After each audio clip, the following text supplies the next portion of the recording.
Moses. Wait a minute. That's Barkley. Oh, there is. Yeah, and look at Jay hitting Bird as he's. Was that a fight? I call him a complainer. What happens when two of the greatest players in NBA history snap? One moment they are playing at high-level basketball, the next they are throwing punches in a full-blown brawl. This is the story of how Larrybird and Dr.J went from respected rivals to fighting in one of the most unforgettable moments in NBA history. When the Boston Celtics and the Philadelphia 76ers hit the court, it's personal. The rivalry between these two teams was more heated than many regular season matchups. Let's rewind to 1977 when Dr. J, Julius Erving, led the Sixers to a big win against Boston, knocking out the defending champs in the Eastern Conference playoffs. Meanwhile, the Celtics struggled until 1979 when they drafted Larry Bird. That one move reignited the franchise and set the stage for a legendary rivalry between two icons. Fast forward to 1981, these two teams face off in one of the greatest Eastern Conference finals of all time. Down 3-1, Boston clawed their way back, winning 3 straight games to knock out the Sixers. But the very next year, Philly got their revenge, defeating Boston in another grueling 7-game series, earning respect from even their fiercest rivals.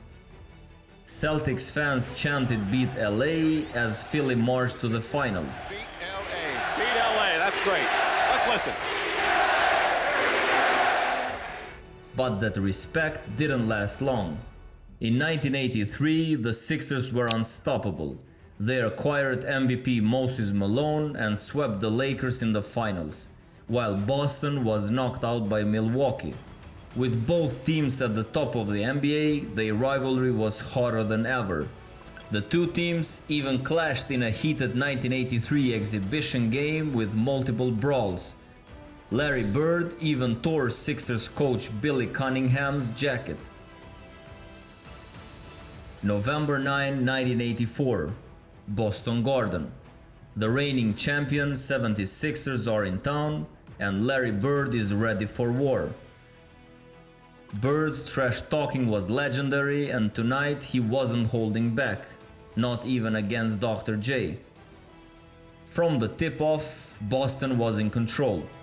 By halftime, they led by 10 points and Bird was putting on a show.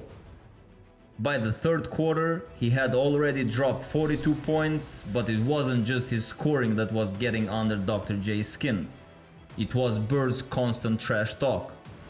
Larrybird was a great trash talker. Okay. He's like, Charles, y'all better get this old man off me.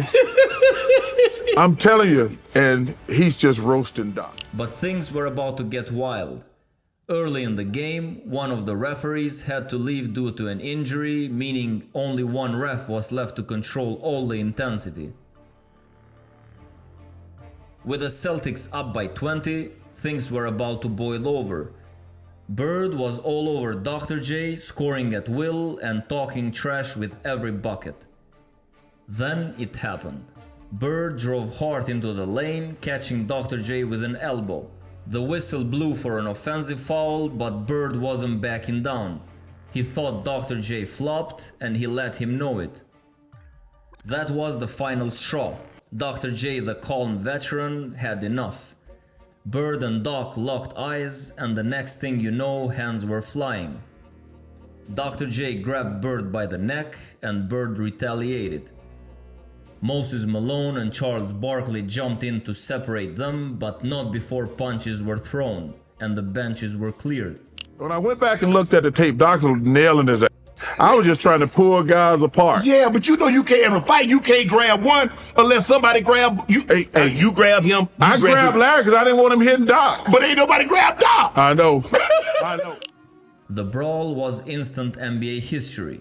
This wasn't just a push and shove. It was an all-out melee. Dr. J later explained that he only meant to hold Bird back, but things escalated fast. I had him like in this chest area. I guess my hand kind of slid up on his neck. So you have situations like this, right? Sure. Charles Barkley, who tried to break it up, still laughs about it to this day. They come together, and I just kind of grabbed Larry. I'm not even looking at Doc. When I went back and looked at the tape, Doc was nailing his ass. I was just trying to pull guys apart. When the dust settled, the NBA came down hard. $30,500 in fines, with Bird and Dr. J each hit with $7,500. Man, first of all, I hate the NBA for that reason. They owe me $5,000. I'm still pissed to this day. But there were no suspensions, and just like that, the incident became part of NBA lore.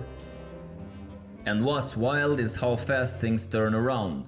Just weeks later, Bird and Dr. J were side by side smiling for a Converse commercial.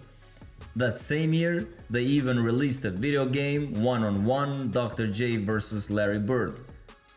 1 minute they are throwing punches, the next they are business partners, only in the NBA. This wasn't just a fight, it was the pinnacle of a rivalry that defined an era. The Celtics and 76ers had been battling for years, and Bird and Dr. J were the faces of that war. Their clash was more than just about basketball, it was about respect, legacy, and who would reign supreme in the East. But even after all the punches, there was mutual respect. These were two of the greatest players ever, and their rivalry brought out the best and sometimes the worst in each other. Even today, that fight is remembered as a defining moment in the NBA history, symbolizing how fierce the competition was during that era.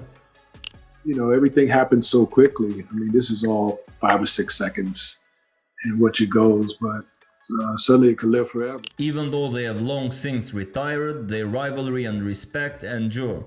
Bird and Dr. J are two of the most respected figures in the game, and their legacy is cemented. Not just by their incredible play, but by moments like this, where their passion and competitive fire boiled over. Thanks for hanging out with us as we took a deep dive into one of the wildest moments in NBA history.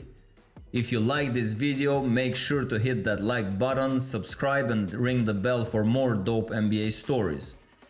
Until next time, keep the game alive.